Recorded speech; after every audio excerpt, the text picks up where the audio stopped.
As Ontario continues to deal with the COVID-19 situation, Net News Ledger and TBaytel On Demand are bringing you videos. Join us on Facebook, join us on YouTube. And here is Premier Ford with the latest update. Well, good afternoon, everyone.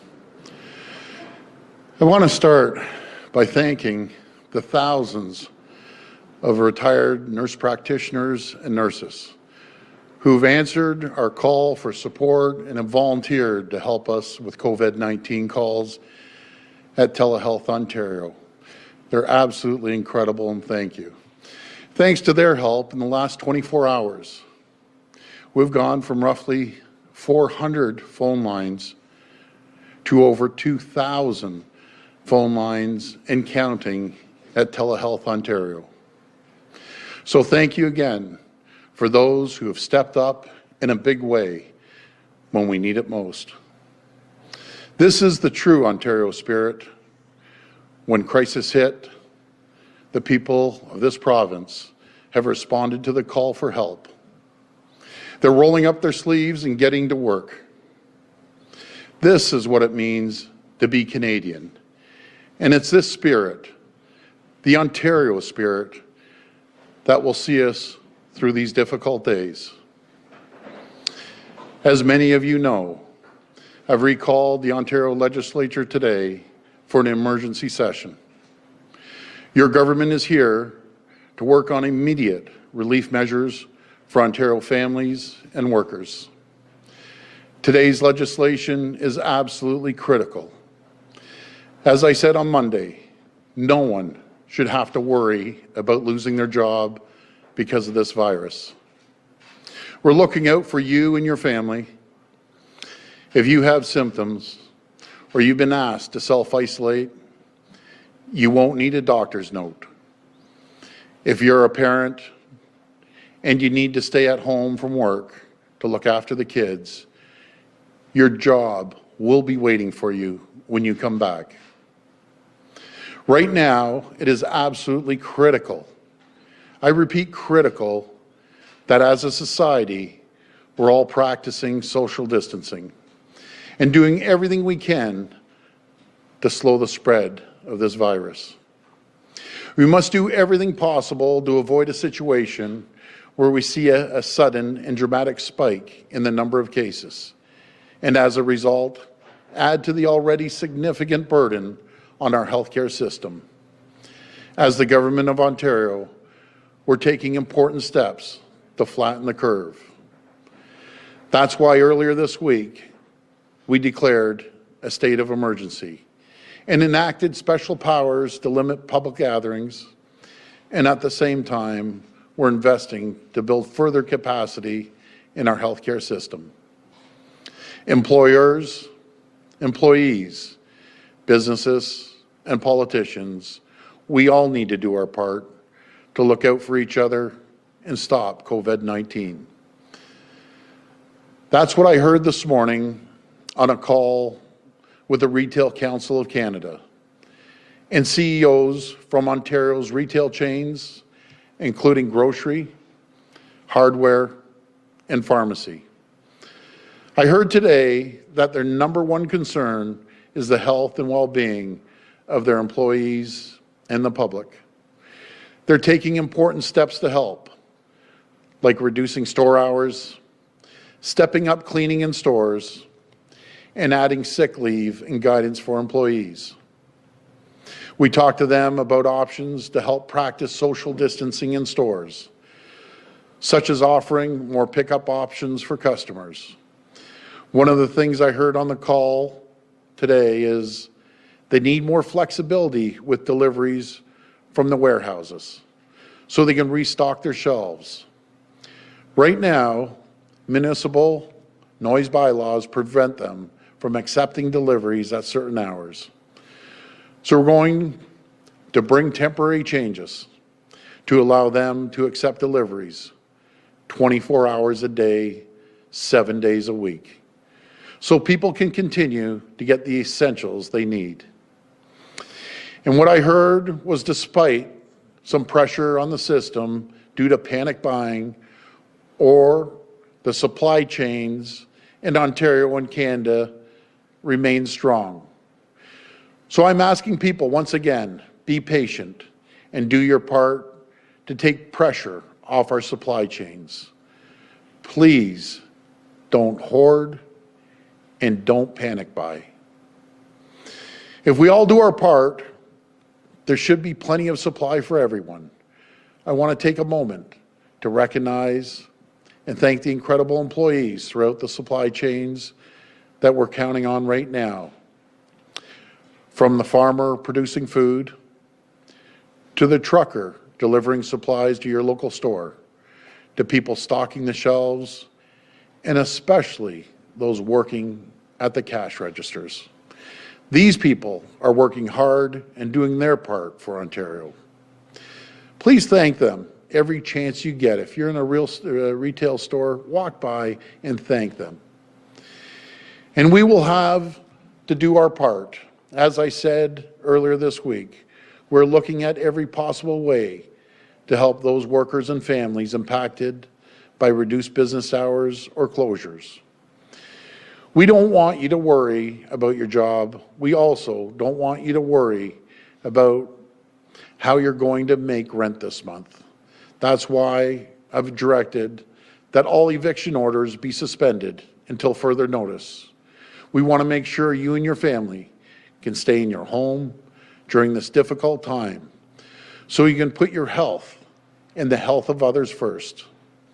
Lastly, we're suspending all renewals for driver's licenses, license plate stickers, and health cards. It's just one less thing to worry about. And in the coming days and weeks, we're going to keep providing relief to families and support the employers. My friends, we need to pull together as Ontario right now. We need to take the lead. We need to beat this virus.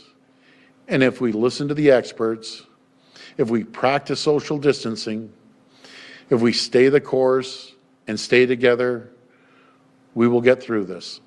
I thank you and God bless. Okay, we'll take questions from the floor first. Let's alternate between Mike, if you want to go first. Hi, it's a question for the Health Minister, I believe, Premier. Minister Elliott, a group of researchers, clinicians at University Hospital Network, Sunnybrook Hospital, and the University of Toronto have posted an analysis that they say even in a conservative scenario that sees a growth rate of infections of 7.5% per day, that Ontario would run out of ICU beds in about 37 days and would run out of ward beds in about 7 weeks. What do you say to that? I would say that we are building capacity. We don't know exactly what's going to happen, but we do know that the pressures on our healthcare system are going to increase.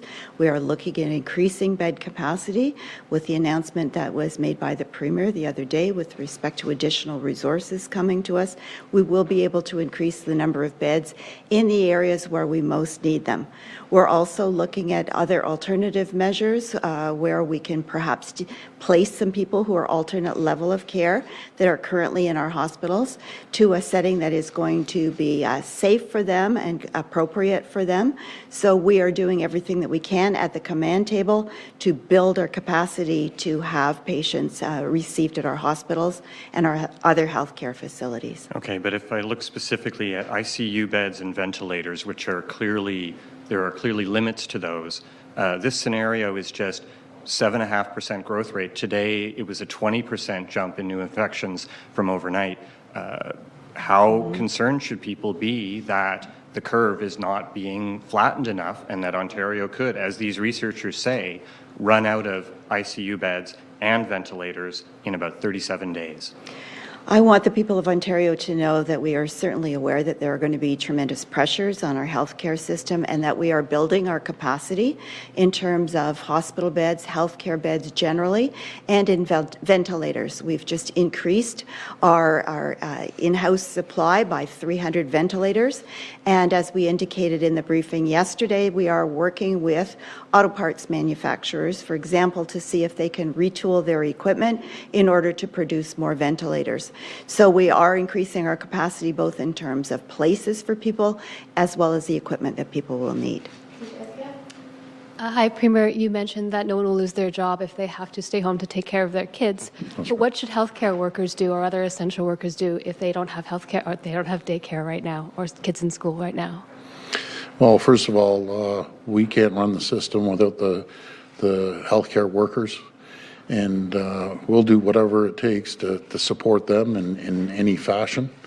Right now, I'm sure they're relying on family members and other friends to take care of their kids. But again, we don't want to have gatherings of 50 kids in a room, be it daycare or at schools. We're really going to have to all stick together, help our neighbors out, obviously help family members out, and pitch in. These are unprecedented times right now, and we need everyone to play their part in helping us out right across this province. Is that why you decided not to go the route of Quebec and provide emergency childcare? Again, everything's on the table. We have that on the table. We're working with our minister, our chief medical officer of health, but we're taking nothing off the table.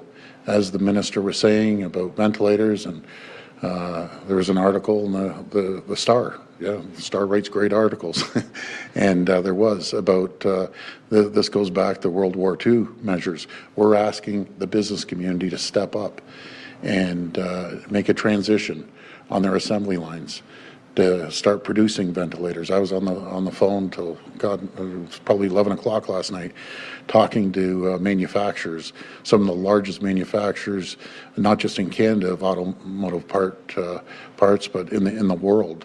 I'm just so proud of the people of Ontario for stepping up. I'm so proud of the businesses, the Retail Council. Talked to the largest retail companies in the country and in the world that have their Canadian divisions here. They're offering anything and everything to help Ontario get through this, and we appreciate it. But everything's on the table, and we will do whatever it takes to get things moving forward. And the business community is stepping up in a massive way. We're getting calls from all over saying that they'll be able to supply gowns, they'll be able to supply the face masks, they'll be able to gear up for the ventilators. And we're ramping up every single day. And I can't thank them enough. And I can't thank the people of Ontario enough for all of us sticking together. That's the way we're going to get through this. And Premier, you said it's critical to practice social distancing. So Yes. Are you considering any sanctions or measures for those who are not doing it properly to punish them? Well, that's a great question. When I go down the street here or travel anywhere in the city, the streets are empty. People are cooperating, and we can't do this by really, going out there and enforcing it. We need their cooperation. Yes, there's always enforcement if we see a gathering at a bar or a restaurant of 50 people, but that's not being responsible. That's not being a responsible Canadian. And as far as I'm concerned, everyone is stepping up to the plate. And again, I appreciate everyone's cooperation because together we'll get through this. And I'm sure you're aware there's a number of Canadians stranded in different countries. There's a number of them in Peru, including a group of school kids. Is your government doing anything to help repatriate them? Have you spoken to Trudeau? What are you doing to help bring them back? So I'm glad you answered that question. I was on the phone with a mother 4 or 5 times last night. Had our team immediately call the federal government to get a plane down there. And as I told my team, I don't care if we go bus, boat, airplane, whatever it takes to get those kids back. There's 22 of them. And I was talking to one of the mothers, talking to the headmaster. We had our staff talking to the headmaster of the school. And these kids are coming home. These kids are coming home, and we're arranging a flight. And I got to give a shout out to Air Canada. Thank you, Air Canada, for coordinating this. Thank you, federal government, for helping us out, getting the permits to land.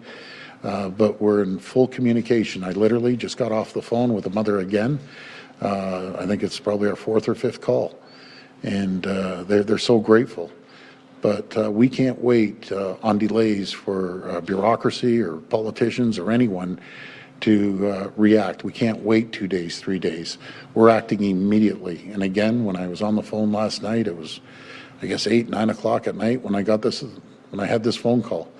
And we reacted immediately. And because of that the way we reacted swiftly and decisively, these kids are coming home. Good afternoon, Premier. I'm just following up on your conference call with the retailers, the CEOs. Yes. In the spirit of social distancing, did you get a commitment from them to limit the number of people that are allowed in stores at once and somehow spread out lineups as well? Well, it's another great question. They're concerned, and it would be my concern too. We start having people lining up outside, side by side, pushing and shoving.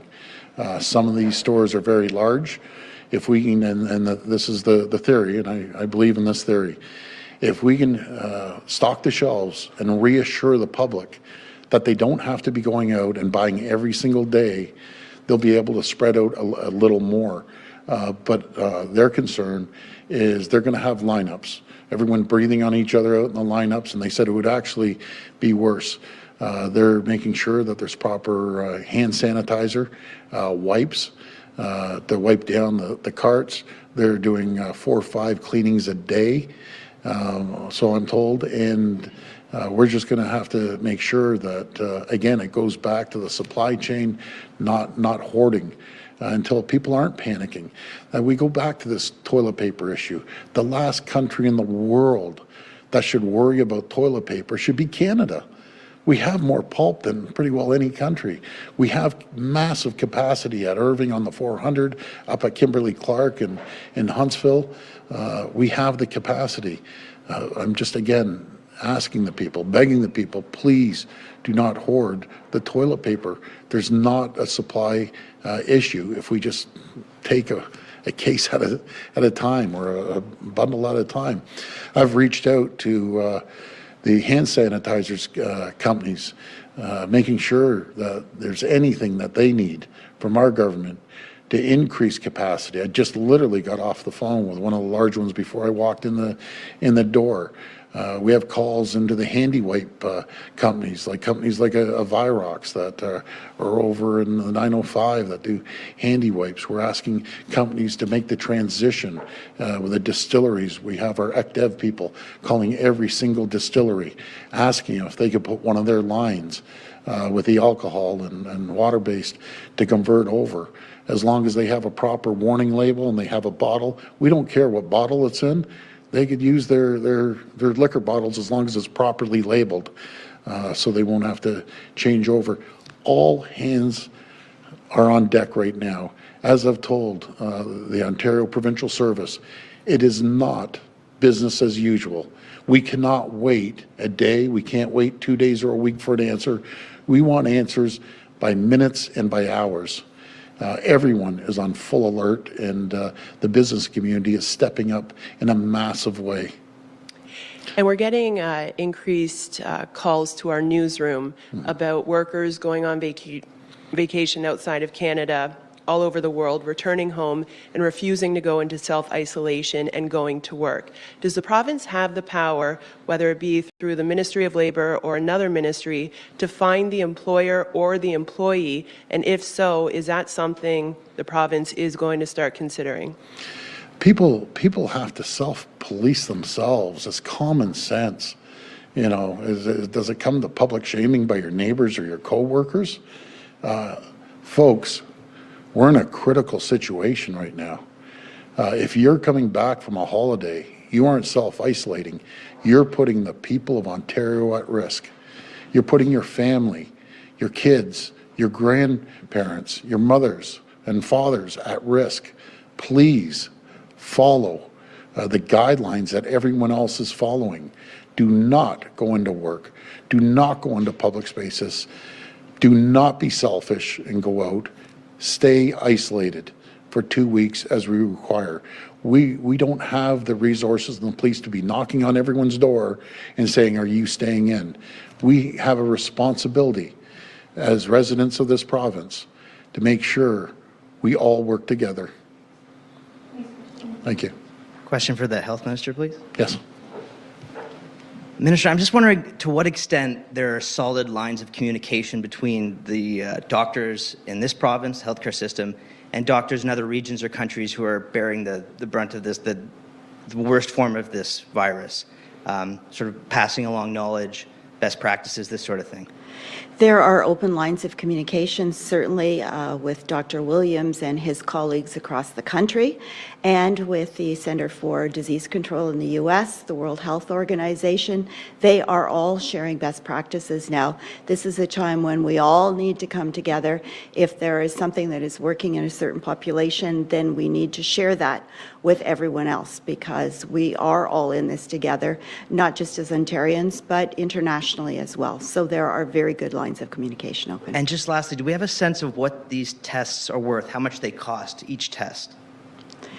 Each test, well, there's a myriad of factors. That it's the testing, it's the reagent, it's the work that's involved in reading it. So that would be a collective number that would be involved in that. So it's worth much more than just the test kit itself. Thank you. Hearing from Premier, and perhaps you and the Health Minister might want to touch on this. I know that you're a lock 'em up and throw away the key guy when it comes to justice. You've said that many times, Yes. but I'm hearing reports of COVID-19 showing up in jails in Ontario. Multiple cases, I'm told, in local Toronto jails and elsewhere. Complaints from duty counsel, because while jury trials are suspended, others are not. Yeah. Duty counsel saying, look, garbages are being emptied, but desks aren't wiped down. There's very little disinfecting going on. Do we need to start perhaps using technology or increased disinfection while people who are arrested need to make their bail appearances and other reasons for courts to remain open? Are we doing enough to stop the spread among not only prisoners but guards, lawyers, the people that cook for them, everyone else in the system? Well, talking to the Solicitor General, that falls under her purview. For corrections as well. She's been in full communication. We've stressed to the Minister how important it is to make sure they have a sanitized area. Even inmates, reason being, inmates are in close proximity to the guards. So it's critical that we disinfect the jails, and also making sure that inmates have proper cleaning products, be it soap, hand sanitizer, because they can transmit it over to the guards. Guards bring it home. So it's absolutely critical. And Brian, I'll be talking to the Solicitor General like I'm talking to all my ministers. We will reinforce that. She understands that. Sylvia Jones does an incredible job. But I've asked all our ministers, I want data. I want to see data, because you can't manage unless you measure.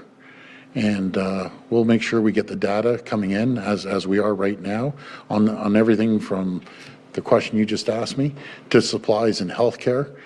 We need to start measuring. We need to make sure the forecast is properly done.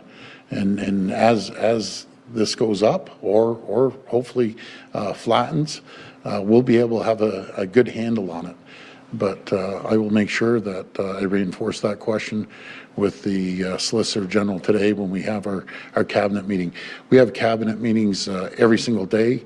We're going to have one today around 4 o'clock, I believe. And throughout the day, I'm in constant communication with all our ministers. In terms of the impassioned plea you just made for people to stay home, yes, to self-isolate, we've got tens of thousands of snowbirds coming back this week, next week. They've all been told by their insurance company, get home. Yes. What do you say to them? They're going to come home, many of them, to empty houses, no groceries, no food, no supplies. They do need to self-isolate, but what's your message to them as they come back mainly from the United States, where this is much more prevalent than it is in Canada? Yeah, something, first of all, before I answer that question, I want to thank the media. You're playing a massive role in helping us out. I just want to thank you. We have to rely on loved ones. Now, people that don't have the loved ones, they don't have any family members to drop off groceries at the step of the door or in front of their house or their apartment, will make arrangements for food banks. Again, another great company, Cisco, is stepping up to the plate. I know Gateway Groceries, again, for delivery services. They said anything you need to call us. So we will be calling on them and making sure that everyone is fed. So they should be looking, instead of going out when they get home. Oh, they need to they need to self-isolate. We don't want anyone that has been on vacation to come back without self-isolating. There just can't be exceptions. They need support. Please reach out to family members, neighbors. If you're living beside a snowbird that you know they're away, because most neighbors keep an eye on each other's house when they're away, do them a favor. Go out, get them groceries, drop them off. But for anyone who doesn't have family members, relatives, neighbors that will do that, we will make sure they get groceries through the food banks. We'll be tapping into the private sector to make sure these people are taken care of. Premier, is there some mixed messaging going on? Yesterday, the Toronto Medical Officer of Health said, don't even have coffee with your friend. Don't get together with anyone. And yet we're still allowed gatherings of 50 people or less. Should that number come down to smaller gatherings?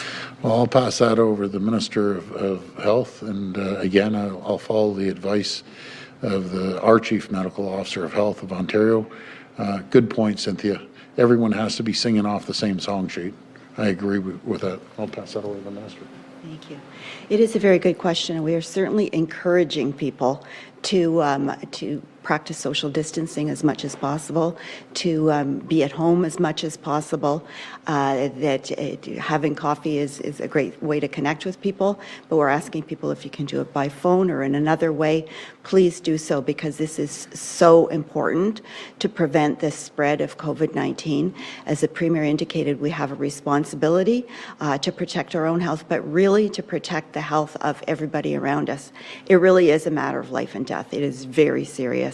And so we're asking people to please forego these get-togethers for now. Please contact each other in another way, by phone. It's really very important. So while we say that we don't want to have any gatherings of 50 or more people, the smaller the better, and please stay home and self-isolate as much as possible. And do you think, Minister, more needs to be done to educate younger people? Yesterday, you revealed that more and more people in their 30s, not in Ontario, but elsewhere, New York, for example, they're on ventilators. They're getting really, really sick. And I think, the initial messaging was around the world that younger people aren't getting it. They're not getting that sick.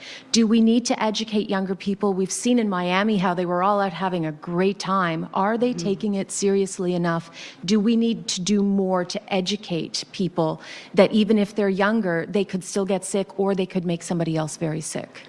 Yes, I think that we need to get the message out more. That's why we are increasing our campaigns in print, radio, television ads are going to be coming out very shortly, really to talk to everyone. And I guess I would say young people in particular, to say that while you might not think that you would be susceptible to COVID-19, you are. It doesn't spare anyone, and that you are also a carrier of COVID-19 in some cases. And so you may be, by not self-isolating, by going out with large groups of people, you are putting yourself at risk, but you may be putting parents at risk, grandparents at risk, other members of the public at risk.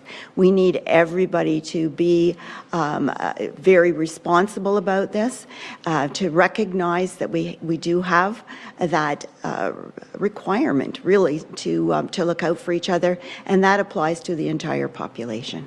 Thank you. Minister, question for you as well. We've just learned of the second death related to COVID-19 here in Ontario in Halton Region. You're aware of this? It just came out moments ago. We're still waiting for confirmation from the coroner's office with respect to the first person who passed away. I don't have any comment to make with respect to any second person at this point. Okay. I just want to let you know Halton Region Public Health confirms it. the second COVID-19 related death in Ontario? I'll still have to check on the details of that information, because I know there was an announcement that the first person passed away because of COVID. That has not been confirmed yet with the coroner's office, and I need to make sure that that can be confirmed. My second question is, we are hearing, well, as you know, the self-assessment online and when you call telehealth, before you go to an assessment center, the real concern is if you've traveled anywhere outside the country, specifically in the last 14 days. But now, the medical officer of health here in Toronto saying yesterday that the City of Toronto is investigating 11 cases of community spread.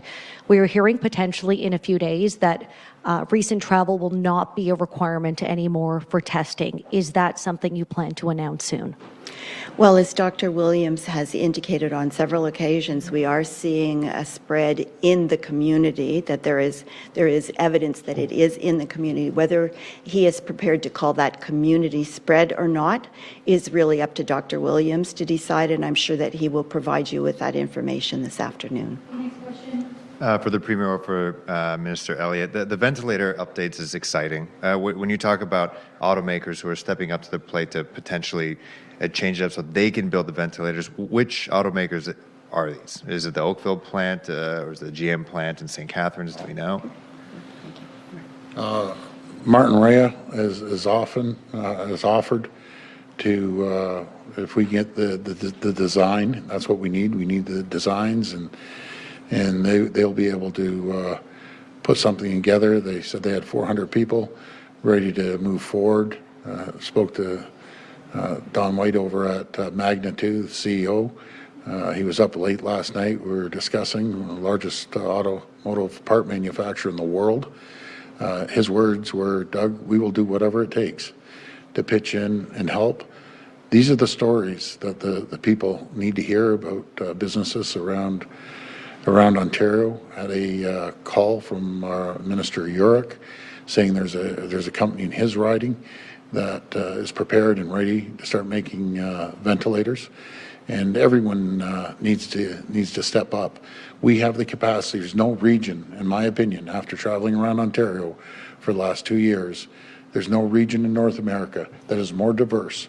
We can build anything in Ontario. Absolutely anything. We have the resources that other jurisdictions in North America just don't have, no matter if it's natural resources or manufacturing capabilities. Pharma, we have one of the largest pharma industries in North America. I know Toronto's a hub, New Jersey's a hub, Puerto Rico's a hub, but we have the pharma industry on full alert, helping us out any way they can. So I just a message to the businesses, keep your ideas coming. If you have an idea, there's no such thing of a bad idea. I understand that my Minister of Economic Development is going over to Canada Goose. They have stores, as you know, across the country. They have a lot of sewing machines over there. Let's convert them over making medical gowns.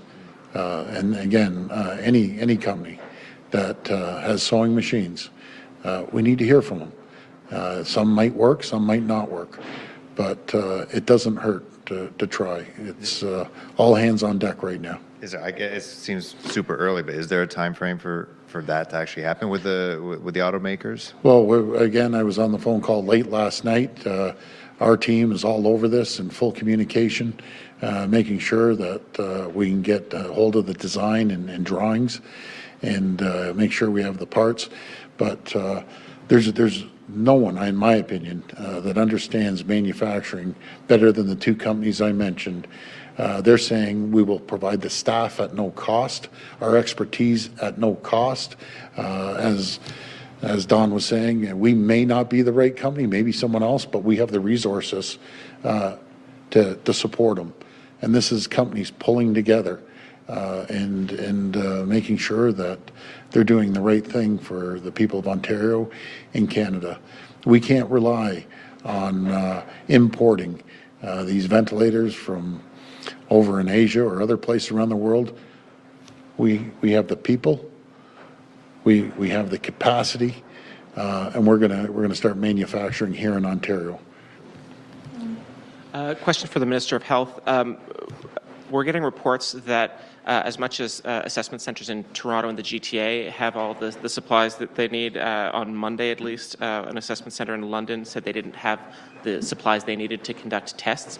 What is the government doing in order to ensure that this isn't just like a province-wide level of sufficiency, that we have sufficient resources throughout the regions? Yes, we have been working cooperatively with the federal government, who's agreed to help us procure supplies as we need them, and we have just been advised that they are delivering to us 50,000 more test kits with reagent, so that we will be able to keep our assessment centres supplied. And for the Ministry of Finance, I'm hearing a report that LCBO workers are concerned about being kept on the job, that they don't feel like it's a particularly safe time to be working in what is basically a retail space. Has there been any consideration given to further shutdowns of the LCBO?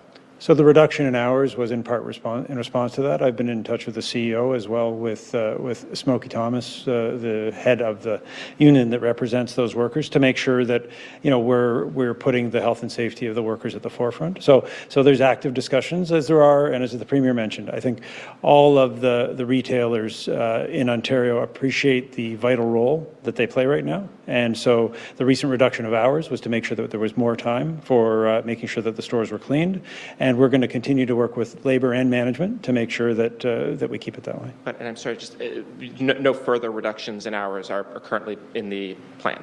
Yeah, not at this time, but as we've said, we will have to keep assessing things. But I said throughout the supply chain, and particularly whether it's grocers or pharmacists or others that are supplying the daily needs of people, they are vital partners. And we have to make sure that they get what we need from our government, and we'll do that. Okay, we'll go to the phone line. First question. Your question comes from Alison Jones of Canadian Press. Please go ahead. Hi, I think this question is probably best posed to Minister Elliott. I'm wondering if you're considering at the moment waiving the 3-month waiting period for OHIP for certain people who are new to the province, like new immigrants, migrant workers, etc. Yes, we are. We know that there are many people who are returning to Canada who may have been away for longer periods of time. And so, yes, we are looking to change the regulation for a period of time to allow for the waiver of that 3-month period so that people will be able to get health care immediately if they need it. Now, would that just apply to people who are returning to Canada, or would it also apply to people who are new to Canada? That would be for people who are returning to Canada, but we'll also make sure that people who are new to Canada, should they need health care, will also receive it. Okay, this will be the last question. Next question. Next question comes from Rob Ferguson of Toronto Star. Please go ahead. Also for Minister Elliott, please. I'm a bit confused on the ventilator situation. Yesterday you said you've ordered 300 new ones, and today it sounded like they're actually here. So where are they, and how many ventilators are there in the system already, so that we can calculate what percentage increase this is in ventilators? Because, you know, there's a lot of warnings, as Mike Crawley indicated earlier in his question about a surge. Yes, the 300 ventilators are here. We also had an extra over 200 ventilators in this system that were available for excess capacity, in addition to ones that are already in hospitals.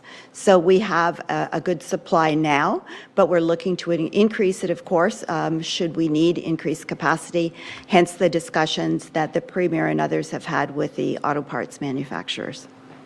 All right, thank you. But do you have a number on how many are actually in the hospitals now? We could get that information for you, but suffice to say we have well over 500 in excess over and above what's in the hospitals, but we can get you that number. Okay, thank you very much. Okay, thank you, everybody. Okay. I was just going to make one more shout out. I want to give a shout out to the Labour leaders. The Labour leaders have been absolutely phenomenal, stepping up to the plate, private and public sector Labour leaders. As I know, the Minister of Finance mentioned Smokey Thomas. Smokey Thomas has been an absolute champion. Jerry Diaz, the head of LiUNA, Joe Massinelli, offering up his masks, his ventilators, masks to the public. And I just can't say enough how you've stepped up to the plate, and we're forever grateful, and thank you for helping the people of Ontario. Thank you. James with Net News Ledger. I'm reporting from Thunder Bay, Ontario. If you found this video helpful, hit that subscribe button, hit that like button, share this video, and keep up to date on what's going on.